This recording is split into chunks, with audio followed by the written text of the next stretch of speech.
Sveiki, sveiki, mano mėlyjei. Noriu pakalbėti apie kai ką, kas tikrai patraukė mano akį šią savaitę. Štai Vokietijos kancleris Friedrichas Merzas patarė jauniems žmonėms nepersikelti į Jungtines Amerikos valstijas. Ir aš savęs klausiu, kodėl jie neturėtų arba kodėl turėtų negalvoti apie persikėlimą į Jungtines Amerikos valstijas. Per pastarąjį dešimtmetį Vokietijoje įvyko daugybė tiesiog nepaaiškinamų sveikų protų dalykų, apie kuriuos netgi pats didžiausias diktatorius kartais nepasapnuotų. Visų pirma, tai imigracija. Vokietijos gatvės tampa vis mažiau saugesnės ir, būkime atviri, vis mažiau vokiškos. Ateitis Vokietijos yra labai nešviesi, tiek metaforiškai, tiek tiesiogiai. Prieš tai buvę Vokietijos konservatoriai bei socialdemokratai per daugybę dešimtmečių prie to puikiai prisidėjo. Ir pats svarbiausias dalykas, ką reikia žinoti šiame kontekste, kad nėra jokio pozityvumo apie ateitį.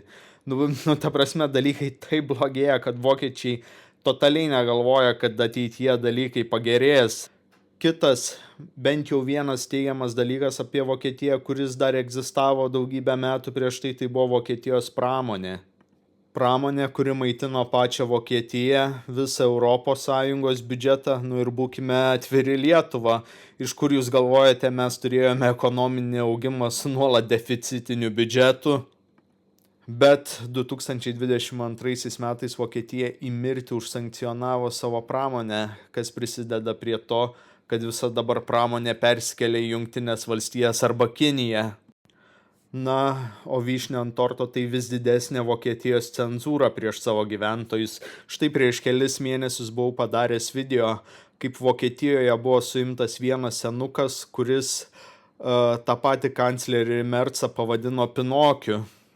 O suėmimo pagrindu tapo įstatymas, priimtas prieš tai dar visai neseniai, kuris leidžia suimti asmenis, kurie kritikuoja valdininkus Vokietijoje. Ir nors Amerika pati nėra tobula šalis, turinti daugybę ydų, tačiau, man darosi po biškį logiška, kodėl Vokietijos jaunimas gali pradėti galvoti apie išsikėlimą iš to šalies.